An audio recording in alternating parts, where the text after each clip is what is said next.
The crystal towers of Nexus Prime reached into the purple sky like giant fingers made of light and glass. Inside the biggest tower, the Galactic Council was meeting for the third time this month. Kim Day sat in the human section and watched the alien delegates argue with each other. His two friends Park Hana and Lee Tae sat next to him. They had been Earth's representatives to the Council for 5 years now. The Council chamber was huge. It could hold 10,000 beings easily. Today it was full of worried aliens from dozens of different worlds. The Vorthak looked like giant lizards with too many teeth. The Silithians were tall and thin with blue skin that seemed to glow. The Kelvorians had 4 arms and purple fur. All of them were older species than humans. All of them thought they were better than humans. Kim Day looked at his datapad. The numbers were bad. Very bad. In the last month, 13 star systems had simply disappeared. Not destroyed, not conquered, just gone. Empty space where planets and suns used to be. The void plague was eating reality itself. Overlord Thice stood up to speak. He was the leader of the Vorthak Empire. His scales were dark red and his eyes glowed yellow. When he talked, his voice sounded like rocks grinding together. "Honored council members," Thice said, "we face a threat unlike any in galactic history. The void plague consumes everything. Our fleets cannot stop it. Our weapons are useless against it. We must take action now before it reaches the core worlds." Murmurs filled the chamber. Everyone knew what this was going to say next. "I propose we sacrifice the Outer Rim colonies." This continued. "We evacuate the important people and let the plague have the rest. This will buy us time to find a real solution." More murmurs. Some aliens nodded. Others looked uncomfortable. Kim Day felt sick. Prime Silithian Zendar floated up from her crystal throne. She didn't have legs like most beings. Instead, she glided through the air using some kind of technology built into her body. "Overlord Thice speaks wisdom," Zendar said. Her voice was like music, but cold music. "However, I believe we should go further. We should abandon everything, beyond the inner core. Establish a defensive line around the most valuable worlds. Let the plague have the rest." War Commander Brix of the Hegemony slammed his fist on his desk. He looked like a bear made of metal. "Cowards!" Brix shouted. "We should fight. Send every ship we have. Die with honor instead of running like scared children." Arch-scientist Veltar of the Federation raised one of her tentacles. She looked like a jellyfish wearing clothes. "Fighting is pointless," Veltar said. "Our scientists have studied the plague. It exists in quantum space. Normal matter cannot touch it. We need time to develop new weapons. Retreat is the only logical choice." Kim Day listened to them argue for 2 hours. Every solution was the same. Run away. Let people die. Save the important ones. Sacrifice the weak. It was always about who was worth saving and who was not. Park Hana leaned over and whispered to him. "They're going to abandon billions of people." Lee Tae nodded. "And they'll call it strategy." Kim Day stood up. The chamber slowly got quiet. Most aliens looked surprised. Humans didn't usually speak at these meetings. They were new members, junior partners. They were supposed to listen and learn. "Honored Council," Kim Day said. His voice carried clearly through the huge chamber. "Earth would like to address this crisis." "Overlord." Thice laughed. It sounded like metal scraping on stone. "The humans wish to speak?" This said. "How amusing. Please, young species, share your primitive wisdom with us." Prime Silithian Zendar smiled. It was not a nice smile. "Yes," she said. "Tell us what your 50 years of spaceflight have taught you that our thousands of years have not." Kim Day ignored their insults. He had expected them. Humans were always treated this way in the Council. "We have studied the void plague," Kim Day said. "Our scientists believe there is a solution." The chamber erupted in laughter. Even the peaceful Zelithans were giggling. The idea that humans could solve something the great galactic civilizations could not was ridiculous to them. Arch-scientist Veltar waved a tentacle dismissively. "Impossible," she said.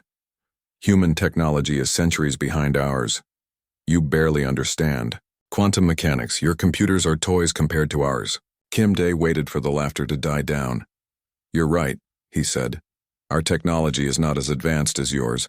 Our computers are slower, our ships are smaller, but we have something you don't have. And what is that? Overlord Thice asked. He was still grinning, showing all his sharp teeth. We understand sacrifice, Kim Day said. The laughter stopped. The chamber got very quiet. Our research shows the plague feeds on certain quantum signatures, Kim Day continued. It's drawn to selfishness and greed and the desire to survive at any cost. It grows stronger when beings choose their own lives over others, but it weakens when someone is willing to give their life for strangers. War Commander Brix snorted. Ridiculous, Brix said. You're talking about emotions affecting quantum physics. That's not science, that's primitive superstition. Maybe, Kim Day said. But it works. We've tested it on small plague outbreaks near our border. Human volunteers fly ships directly into the infected zones. They trigger quantum resonance bombs that can only be activated manually. The operator has to stay with the bomb. They die, but the plague retreats. Prime Silithian Zendar looked disgusted. You're talking about suicide missions, she said. Wasteful, inefficient suicide missions. No advanced species would consider such primitive tactics. That's exactly the problem, Park Hana said, standing up next to Kim Day. You think sacrifice is primitive. You think caring about strangers is inefficient. You've evolved beyond the things that make the quantum resonance work. Li Te stood up too. We can stop the plague, he said. But it requires volunteers who are willing to die for people they've never met. It requires ships going on one-way missions. It requires leaders who won't calculate acceptable losses because they believe every life is worth saving, Overlord. Thice slammed his clawed hand on his desk. Impossible, he roared. You expect us to believe that your primitive emotions can stop a force that destroys reality itself? We don't expect you to believe anything, Kim Day said calmly. We're offering to prove it. Give us command of the defense against the plague. Let human volunteers lead the missions. We'll stop it from spreading. The chamber exploded in angry voices. Every alien species started shouting at once. The idea of putting humans in charge of anything was unthinkable to them. Chancellor Vorthek, who led the entire council, raised his hand for silence. He was old even by galactic standards. His species lived for thousands of years and he had been alive for most of them. Young humans, Vorthek said, your offer isn't interesting, but impossible. Council protocols are clear. Military operations must be commanded by senior species with proper experience. Humans lack both the authority and the wisdom for such responsibility. We're not asking for authority, Kim Day said. We're asking for the freedom to save lives our way instead of your way. Your way gets everyone killed, Arch-Scientist Veltar said. Our way saves the important people and preserves civilization. Your way abandons billions to die while you retreat to safety, Park Hana said. Our way saves everyone or dies trying, Overlord. Thice stood up again. His eyes were glowing brighter now. Enough of this nonsense, he said. Humans will provide their technology to proper council forces. You will serve under experienced commanders who know how to minimize losses. Your emotional approach will be corrected with logic and efficiency, Kim. Day looked at Park Hana and Li Te. They had expected this too. The council always wanted human technology but never human methods. They wanted the benefits without understanding the cost. No, Kim Day said quietly. The chamber went completely silent. No one had ever said no to the council before. Not like this. Excuse me? Chancellor Vorthek said. We said no, Park Hana repeated. We won't give you the technology to use our people as expendable soldiers while you command from safety. We won't let you turn sacrifice into strategy, Li Te added. Kim Day picked up his datapad and stood up. We've seen how you treat your own people when survival is at stake, he said. You calculate acceptable losses. You abandon the weak. You save yourselves first. We won't give you the power to do the same thing with human lives. Overlord Thice was so angry his scales were glowing. You dare refuse the council? He roared. You primitive, arrogant little apes dare to defy us? Kim Dae looked directly at him. We're not defying anyone, he said. We're just choosing to save lives our way instead of yours. He started walking toward the exit. Park Hana and Lee Tae followed him. Every human in the chamber got up and followed them too. You cannot leave, Chancellor Vortex shouted. You have obligations, responsibilities. Kim Dae stopped at the great doors of the chamber. He turned around one last time. We offered to save everyone, he said. You wanted to sacrifice most of them. Remember that when the plague comes for your worlds. The humans walked out in complete silence. Behind them, the council continued arguing about strategic retreats and acceptable casualties. They never stopped talking. They never stopped calculating. They never stopped choosing who lived and who died. But the plague didn't care about their calculations, it just kept coming. 3 weeks passed since the humans walked out of the council chamber. 3 weeks of emergency meetings and urgent debates and desperate planning. 3 weeks of watching more star systems disappear into the void. The Galactic Council had tried everything they could think of. They sent massive fleets to create containment zones around the plague. The fleets vanished without sending a single message. They built giant force field generators to block the plague's advance. The generators simply stopped existing when the plague touched them. They evacuated whole planets and left them as bait to slow the plague down. It didn't work. 27. Star systems were gone now. Billions of beings had died or disappeared or whatever happened when the plague consumed reality. The council kept saying they were making progress, but everyone knew they were just running away slower than before.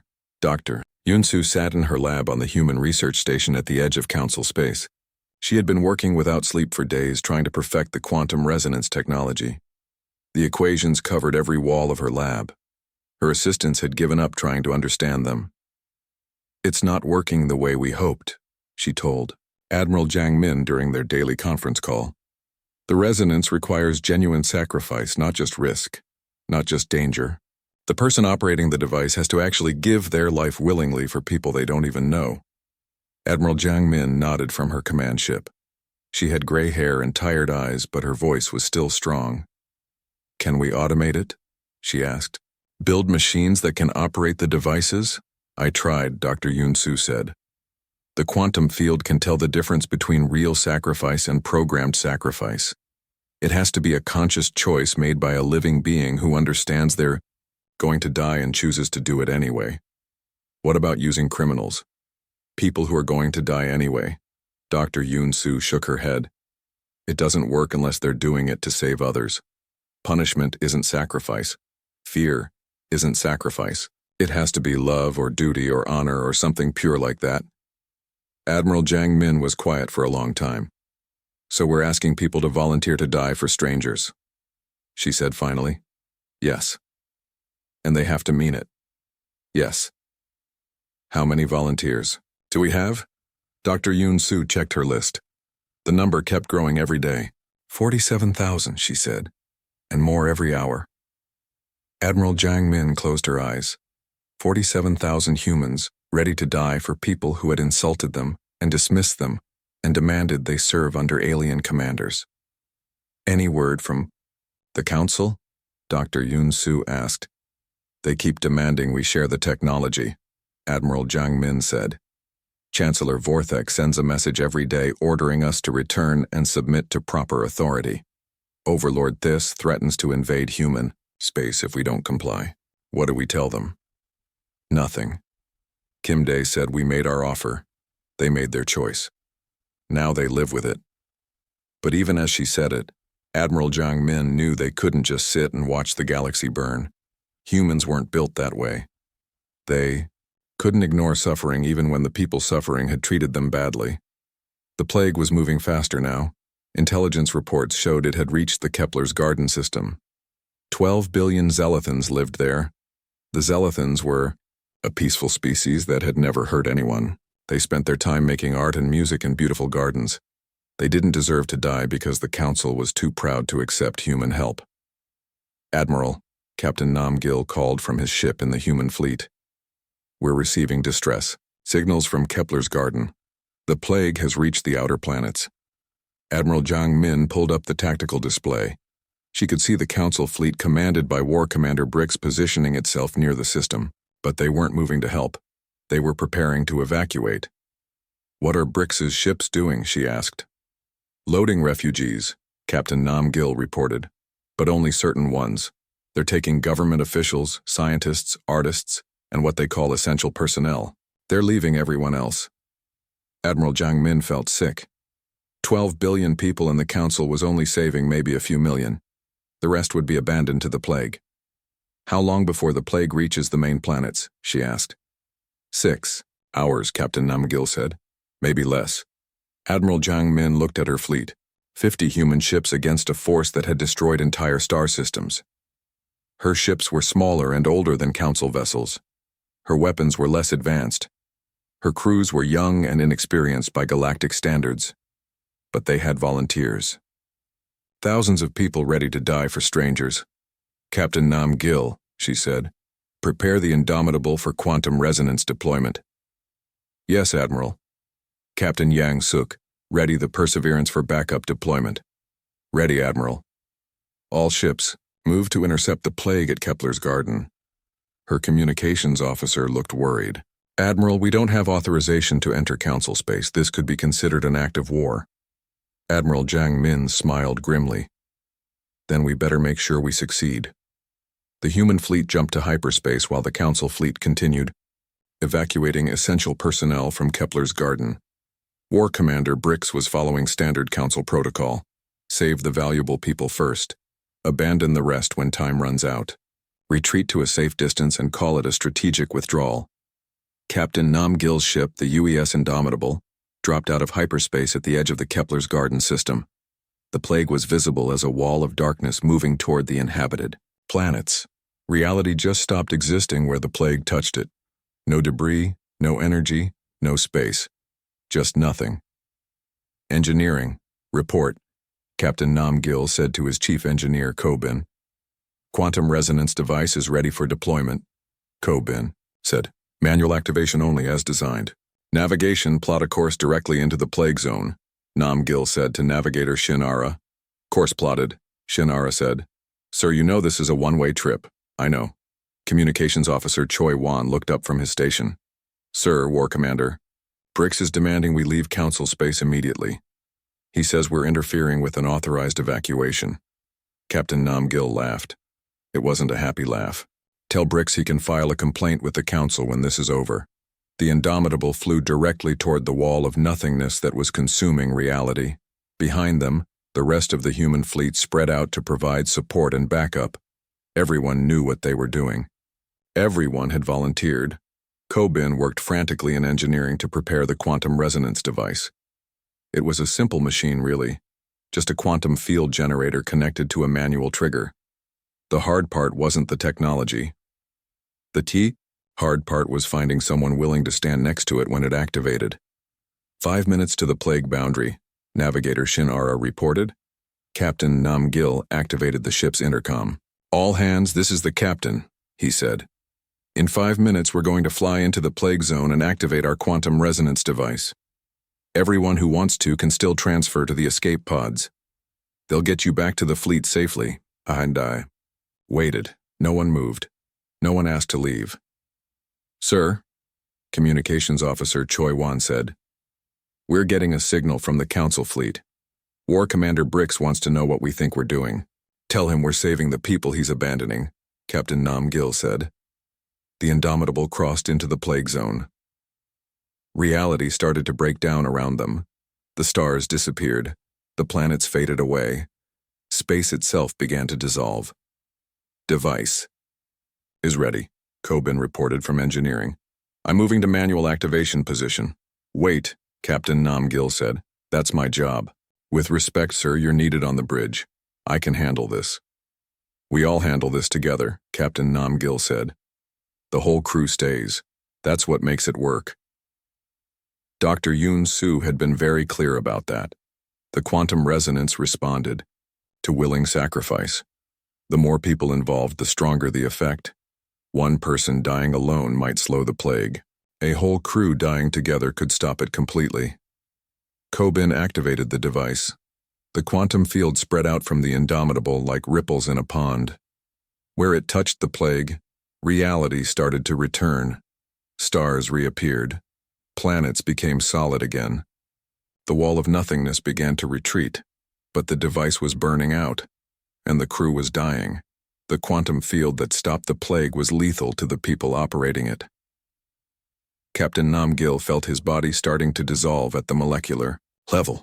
"It's working," Navigator Shinara said weakly. "The plague is pulling back." "How much longer?" Captain Namgil asked. 30 seconds, Kobin said. "Maybe less." Communications Officer Choi Wan managed to send one last message to the fleet. "Tell them we did it," he said. "Tell them it works." The Indomitable and its entire crew of 43 people stopped existing, but the quantum resonance field kept expanding. The plague retreated from Kepler's garden like it was afraid. 12 billion Zelethans were saved. War Commander Brix watched from his command ship as the human vessel disappeared into the quantum field.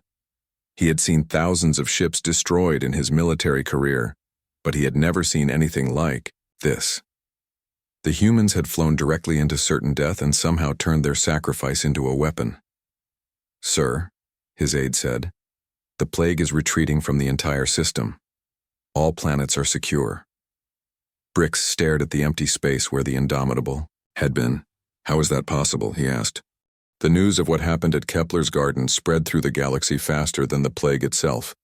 43 humans had flown into certain death and somehow stopped a force that destroyed reality. They had saved 12 billion people who meant nothing to them. People whose leaders had rejected human help and demanded human submission. Chancellor Vorthek called an emergency council session within hours of receiving War Commander Brix's report. The Great Chamber was more crowded than ever. Every species sent representatives. Everyone wanted to understand how primitive humans had accomplished what advanced galactic civilization could not. "This changes everything," Overlord Thice declared. His red scales were darker than usual. "If humans can stop the plague, we must have their technology immediately." Prime Silithian Zendar floated above her crystal throne, glowing brighter with agitation. "Agreed," she said. "This quantum resonance method must be analyzed and improved. We can remove the need for sacrifice and make it efficient." Arc Scientist Feltar waved several tentacles in excitement. "Yes, human emotions are clearly triggering unknown quantum effects. We can study these effects and replicate them artificially. No need for actual death." Chancellor Vorthek raised his ancient hand for silence. "The question is how to obtain this technology," he said. "The humans have withdrawn from Council space and refuse our communications." War Commander Brix stood up reluctantly. He had been dreading this moment. "Honored Chancellor," he said, "I must report that the humans explicitly offered this technology to us 3 weeks ago. We rejected their offer because they insisted on maintaining operational control." The chamber erupted in angry voices. Everyone had assumed the humans were hiding their capabilities out of spite or greed. The idea that the Council had been offered salvation and refused it was almost too horrible to consider. Overlord Thice slammed his clawed fist on his desk hard enough to crack the metal. "Why wasn't this information shared immediately?" he roared. "Because we believed their demands were unreasonable," War Commander Brix said. "They wanted complete autonomy for their operations. No Council oversight. No proper command structure. It violated every protocol we have." "Protocols!" Prime Silithian Zendar's voice was like ice cracking. "We followed protocols while billions died." Chancellor Vorthek studied the reports from Kepler's garden again. The quantum signatures were unlike anything in recorded science. The humans had somehow weaponized sacrifice itself. "What exactly did the humans demand?" he asked. War Commander Brix consulted his notes. "Complete operational control of all anti-plague missions," he read. "Human commanders for all ships involved. Human crews for all sacrifice operations. No Council supervision or interference. They said the quantum resonance only works if the people involved are genuinely volunteering to die for others." "Preposterous," Arch-scientist Veltar said. Quantum. Mechanics don't care about emotions or motivations. There must be a technological explanation. Then explain how it worked, War Commander Brick said quietly. Veltar's tentacles writhed in frustration. She had no explanation. The science made no sense by any logical standard, yet the results were undeniable. Chancellor Vorthek made his decision. Send a message to the human government, he said. Inform them that the Council is prepared to negotiate new terms for cooperation against the plague. What terms? Overlord Thice asked. Whatever terms they demand, Chancellor Vorthek said. The plague has consumed 27 star systems. We cannot afford pride when facing extinction. The message was sent to Earth within the hour. The response came back 6 hours later. It was short and came directly from President Kang Jun. The Galactic Council may no longer negotiate with humanity regarding the plague crisis. You had your chance. You chose to reject our help because you could not accept our methods. That choice has consequences. Chancellor Vorthek read the message 3 times before he understood it.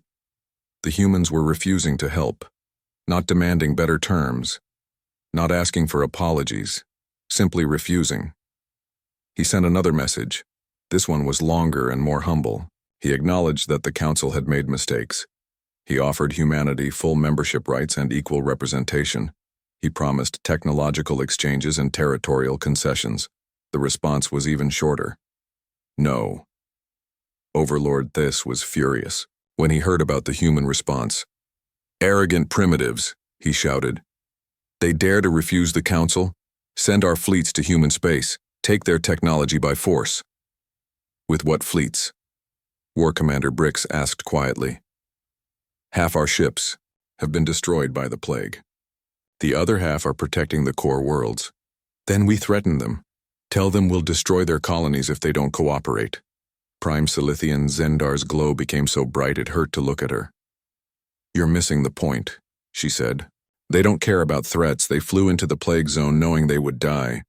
People who are willing to sacrifice themselves for strangers won't be intimidated by military threats. Chancellor Vorthek felt very old suddenly. In all his thousands of years, he had never faced a problem that couldn't be solved with superior technology, military force, or political pressure. The humans were immune to all three. The plague didn't wait for the Council to figure out what to do. It kept advancing toward the core worlds. The Hegemony core worlds came under attack next. 3 billion Kelvorians lived there across 5 planets. The Council response was exactly what everyone expected. They sent their fastest ships to evacuate government officials, military leaders, scientists, and other essential personnel. Everyone else was left behind to face the plague alone. Admiral Velkron of the Hegemony commanded the evacuation fleet. He was a professional soldier who followed orders without question. His orders were to save the valuable people and retreat before the plague arrived. But as his ships loaded refugees, he received an encrypted message on a private channel. It was from Admiral Jiang Min of the human fleet. We know what's happening at the Hegemony core worlds, the message said. We know you're abandoning billions of people. We can't stop you from doing that. But we can save the people you're leaving behind. Admiral Velkron stared at the message for a long time. He had spent his entire career following Council protocols.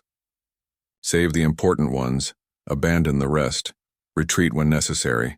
It was logical and efficient and practical, but he had also read the reports from Kepler's garden. 43 humans had died to save 12 billion Zelethans. People they had never met. People whose governments had rejected their help. Sir, his aide said. We're receiving another message from the human fleet. They're requesting permission to enter Hegemony space. Admiral Velkron looked at his evacuation ships. They could maybe save 10 million people. The plague would consume the other 3 billion. Grant them permission, he said. Sir, we don't have authority to grant them permission, Admiral, Velkron repeated. And tell them we'll provide whatever support we can. The human ships arrived just as the plague reached the outer edge of the Hegemony system. Captain Yang Suk commanded the lead ship, the UES Perseverance. She had volunteered for this mission knowing exactly what it meant. Engineering, report on quantum resonance device status, she said. Ready for deployment, Engineer Park Dong replied. Manual activation system is armed. Navigation, plot intercept course with the plague front. Course plotted. Navigator Kim Jin said. We'll reach the plague boundary in 8 minutes. Captain Yang Suk activated the ship's intercom. All hands, this is the captain, she said. We all know why we're here. 3 billion Kelvorians are depending on us. Their own government is abandoning them, but we won't. We're going to fly into that plague zone and stop it from advancing. We're going to die doing it, and we're going to save every single person on those planets. She paused, thinking about her family back on Earth. Her children, who would grow up without their mother. Her husband, who would spend the rest of his life alone. I want everyone to know that serving with you has been the greatest honor of my life, she continued. What we're about to do matters, not because anyone will remember our names or build monuments to us, but because saving lives always matters, even when the people whose lives you're saving have treated you badly. The Perseverance flew directly into the plague zone. Reality began to break down around them just like it had around the Indomitable. But the crew was ready. They had trained for this. They had volunteered for this. Engineer Park Dong activated the quantum resonance device. The field spread out from their ship like light pushing back darkness. Where it touched the plague, reality reasserted itself. The wall of nothingness began to retreat. Captain Yang Suk felt her body starting to dissolve as the quantum field consumed her at the molecular level. But she also felt something else, a strange kind of peace, a sense that what she was doing mattered more than her own life. It's working, Navigator Kim Jin said weakly. The plague is retreating. How many people are we saving? Captain Yang Suk asked. 3 billion, Communications Officer Lee Sol said. Every person on every planet in the system. Captain Yang. Suk smiled as she faded away. Then it's worth it. The Perseverance and its crew of 39 people stopped existing, but the quantum resonance field kept expanding, and the plague kept retreating. The plague reached the Vorthak Empire's capital system 2 weeks later. Overlord Thice had been so confident that his mighty fleets could stop any threat. His empire had conquered half the galaxy through superior firepower and ruthless tactics. But the plague cared nothing for his weapons or his reputation. When the wall of nothingness appeared at the edge of his home system, Thice did exactly what every other council leader had done. He loaded his personal dreadnought with the most important Vorthak officials and prepared to escape. The other 15 billion Vorthak on the capital worlds were left to face their fate alone. My lord, his aide said nervously, we're receiving a transmission from human space. Thice's scales darkened with rage. The humans had been ignoring all council communications for weeks. Their stubborn refusal to share their plague-fighting technology had doomed billions of people. Across the galaxy, what do these primitives want now? They snarled. They're offering to help, the aide said quietly. This laughed, but it was not a happy sound. Help? After all this time? Do they expect us to beg? The transmission came, through on the main screen. Kim Dae appeared, looking older and more tired than before. Behind him stood Park Hana and Lee Tae, along with Admiral Jang Min and several other human officials. Overlord Thice, Kim Dae said calmly. We know the plague has reached your capital system. We know you're evacuating selected personnel and abandoning everyone else. We also know you still refuse to accept our methods for fighting the plague. Thice felt his temper rising. The arrogance of these humans was beyond belief. We don't need help from primitive, he began. 15 billion Vorthak are about to die, Kim Dae interrupted, including children, artists, farmers, teachers, and millions of others who have never hurt anyone. They don't deserve to die because their leader is too proud to accept help from humans. You dare lecture me about leadership? Thice roared. You're nothing but young upstarts who stumbled onto one useful technology. Park Hana stepped forward on the screen. You're right, she said. We are young upstarts. We've only been in space for 50 years. We don't have your advanced technology or your military experience or your political wisdom. Then what makes you think you can succeed where we have failed? Thice demanded. Because we're willing to die for people we've never met, Li Te said simply. And you're not. The transmission ended. Thice stared at the blank screen in furious silence. His aide cleared his throat nervously. My lord, the plague will reach the inner planets in 6 hours. Should we complete the evacuation? Thice looked at the tactical display showing his capital worlds. Billions of his people lived there. His empire had ruled these worlds for thousands of years. The idea of abandoning them all was almost unthinkable. But the idea of accepting help from humans was worse. Continue the evacuation, he ordered. Load as many ships as possible with essential personnel. What about the others? Thice turned away from the display. They will die with honor, he said. Better that than be saved by primitive humans. But even as he said it, Thice felt something he had never experienced before. Doubt. The humans had already saved Kepler's garden and the Hegemony core worlds. They had proven their technology worked. They were offering to save his people without asking for anything in return, and he was refusing because accepting their help would hurt his pride. 3 hours later, Admiral Jiang Min's fleet arrived at the edge of the Vorthak system without invitation or authorization.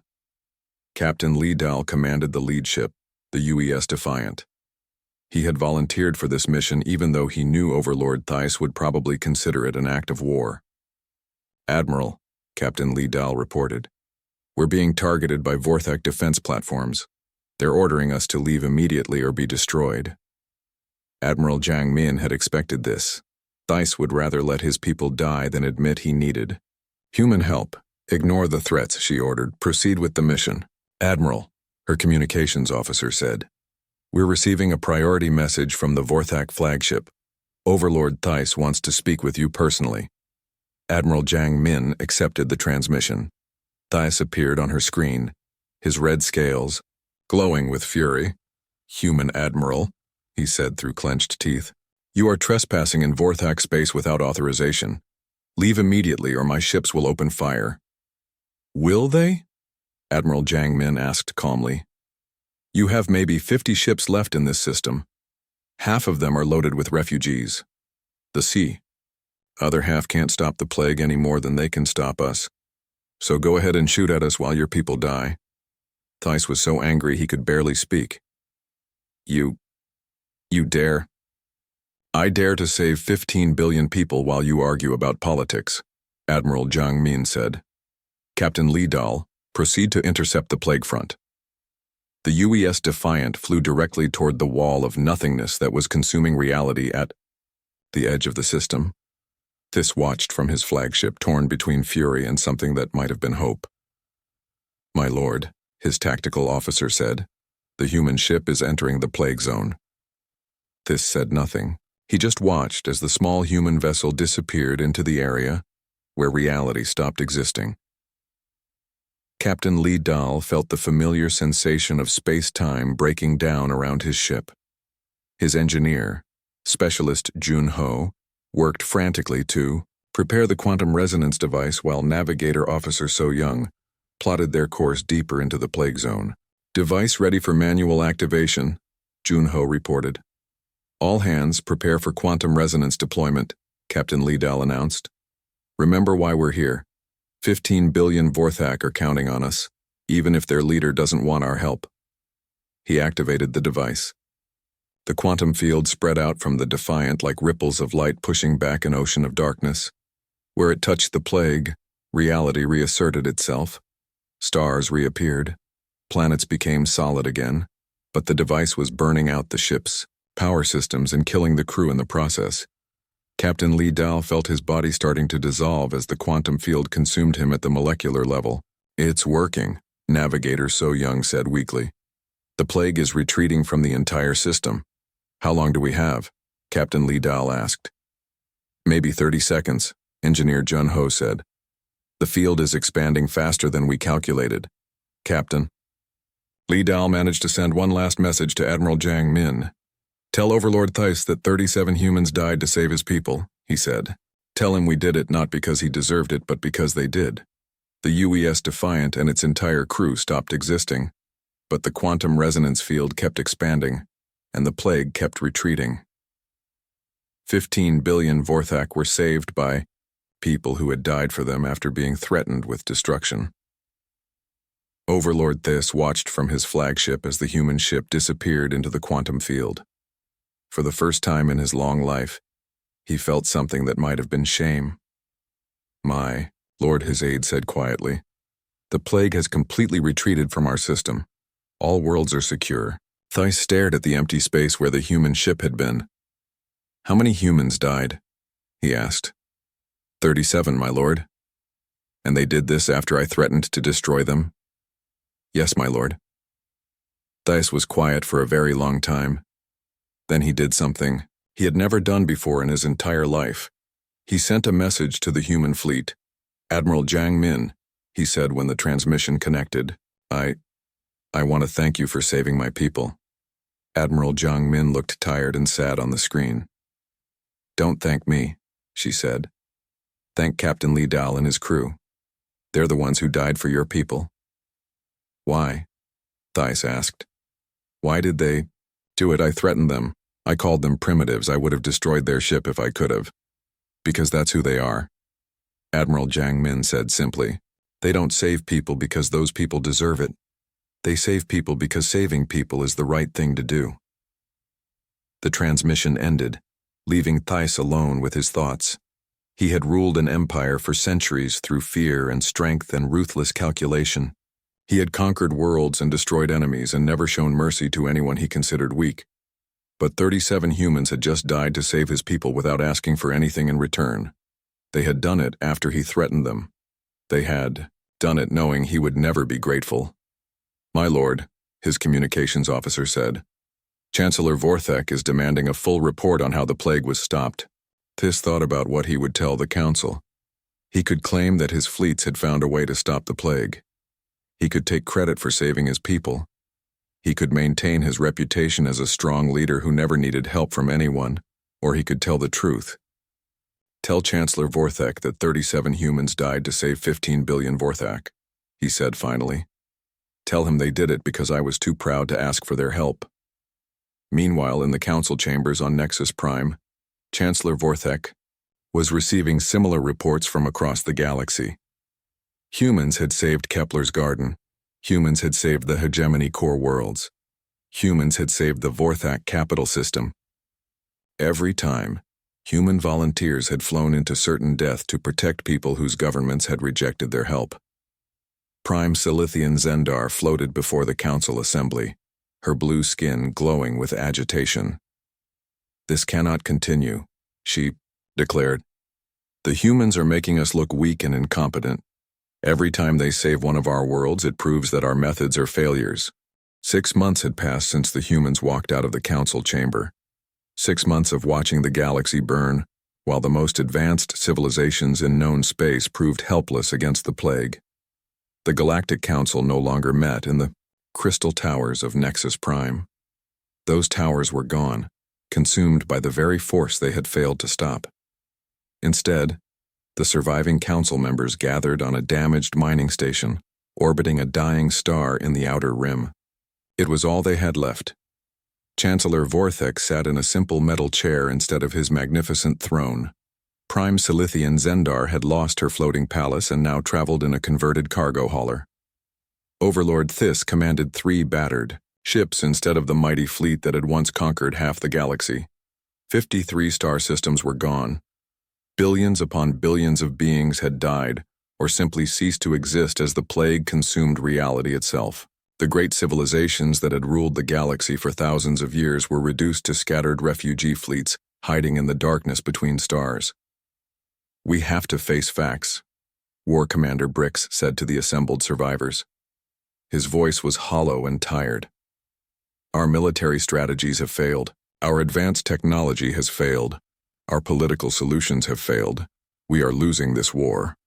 Arch-scientist Veltar waved a trembling tentacle. "There must be something we haven't tried," she said weakly.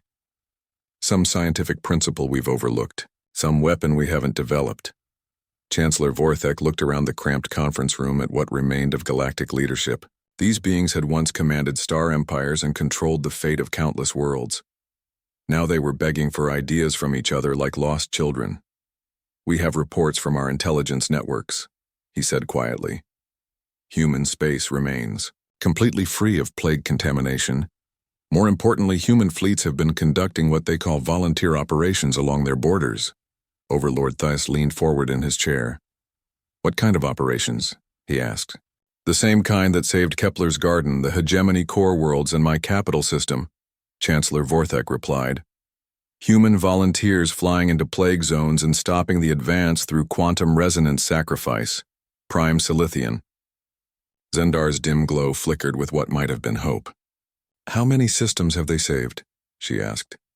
17 that we know of," Chancellor Vorthek said. "Probably more.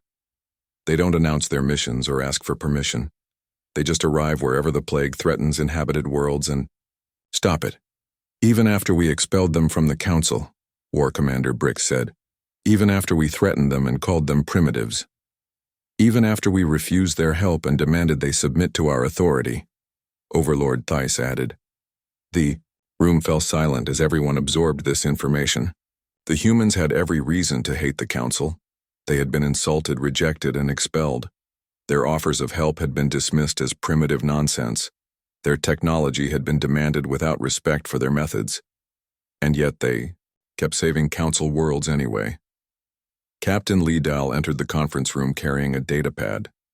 He was one of the few surviving Council officers who had witnessed human anti-plague operations firsthand. "Sir," he said to Chancellor Vorthek, "we just received a transmission from the Theta Centauri system. The humans saved 30 million Rigelians yesterday." "How many human casualties?" Chancellor Vorthek asked. 47, Captain Lee Dahl replied. "The entire crew of the UES Courage flew directly into the plague zone and activated their quantum resonance device manually. None of them survived, but the plague retreated from the entire system." War Commander Brick shook his head in amazement.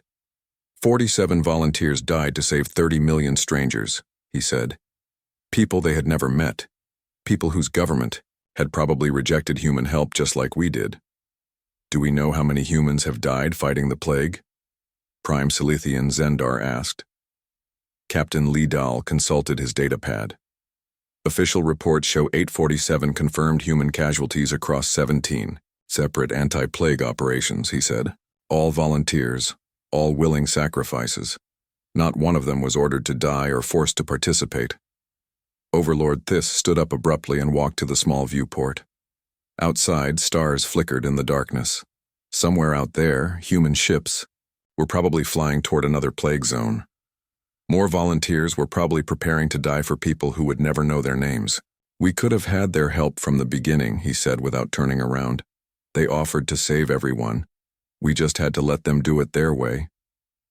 "Their way was unacceptable," Arch-Scientist Veltar protested weakly. "Primitive sacrifice missions with no proper oversight. No strategic coordination, no consideration for efficient resource allocation. Their way works," War Commander Brick said bluntly. "Ours doesn't." Chancellor Vorthek made a decision that would have been unthinkable 6 months earlier. "Open a transmission to Earth," he said. "Request communication with President Kang Jun." "Sir," Captain Lee Dahl said nervously, "the humans have ignored all our previous communications. They might not respond." "They'll respond," Chancellor Vorthek said. "They always respond when people need help." The transmission request was sent immediately. The response came back within an hour. President Kang Jun appeared on the main screen, flanked by Kim Dae, Park Hana, and Lee Tae. All of them looked older and more tired than before. "Chancellor Vorthek," President Kang Jun said formally, "what can we do for you?" The simple question hit Chancellor Vorthek like a physical blow. No demands for apologies, no recriminations about past insults, no political maneuvering or conditions. Just a straightforward offer to help. "President Kang Jun," Chancellor Vorthek said slowly, "the Galactic Council, what remains of it, formally requests assistance against the Void Plague." President Kang Jun was quiet for a moment. "We know about your situation," he said. "We know about the 53 systems you've lost. We know about the refugee fleets and the collapsed governments." "Then you know we're desperate," Chancellor Vorthek said. We've tried everything. Our technology has failed. Our strategies have failed. Our pride has cost us everything. Kim Day stepped forward on the screen. We offered to help 6 months ago, he said. You rejected our offer because you couldn't accept our methods. What's changed? Chancellor Vorthek looked around at the assembled council survivors. These beings had once commanded the galaxy through superior technology and political cunning. Now they were begging for help from the species they had dismissed as primitive. Everything has changed, he said finally. We've learned that being advanced doesn't mean being wise. We've learned that having superior technology doesn't make you superior people. We've learned that sometimes the most primitive solution is the only one that works. Park Hana spoke next. Are you asking us to rejoin the council and submit to your authority? She asked. No, Chancellor Vorthek said immediately. We're asking you to save the galaxy your way, not ours. Overlord Thice turned away from the viewport and faced the screen. I want to say something, he said. 37 humans died to save my people after I threatened to destroy their ship. They died for beings whose leader had called them primitives and ordered them to leave. I've been thinking about that every day since it happened. He paused, struggling with words he had never spoken before in his life. I was wrong, he said simply. About everything. About humans being primitive. About sacrifice being wasteful. About strength meaning never needing help from others. I was wrong and my pride cost billions of lives. Prime Silithian Zendar floated forward. We all were, she said quietly. We spent so much time evolving beyond emotions like compassion and self-sacrifice that we forgot they weren't weaknesses to overcome. They were strengths to preserve. President Kang Jun looked at each council member in turn. What exactly are you asking us to do? He said. Save everyone, Chancellor Vorthek said. Save the remaining council worlds and the refugee populations and anyone else threatened by the plague. Do it your way, with your methods under your command. We won't interfere or demand oversight or try to improve your efficiency. And what do you expect in return? Park Hana asked. Chancellor Vorthek smiled sadly. Nothing, he said. We expect nothing because we deserve nothing. We're asking you to save people who rejected your help and insulted your offers and expelled you from our council. We're asking you to die for people who would have let you die. Li Tae leaned closer to the camera. You're asking us to be human, he said. Yes, Chancellor Vorthek said. We're asking you to be human because we forgot how. President Kang Jun was quiet for a long time. Behind him, Kim Day, Park Hana, and Li Tae exchanged glances. They were remembering that day 6 months ago when they had walked out of the council chamber in silence. We'll do it, President Kang Jun said finally. Not because you asked, not because you deserve it. We'll do it because there are still billions of innocent people out there who don't deserve to die for their leaders' mistakes. He paused, and his next words carried the weight of absolute conviction. Human volunteer fleets are already moving to assist all remaining council populations and refugee groups. We will stop the plague wherever we find it. We will save your people and restore your worlds. We will do this not because you finally asked for our help, but because saving lives is what we do.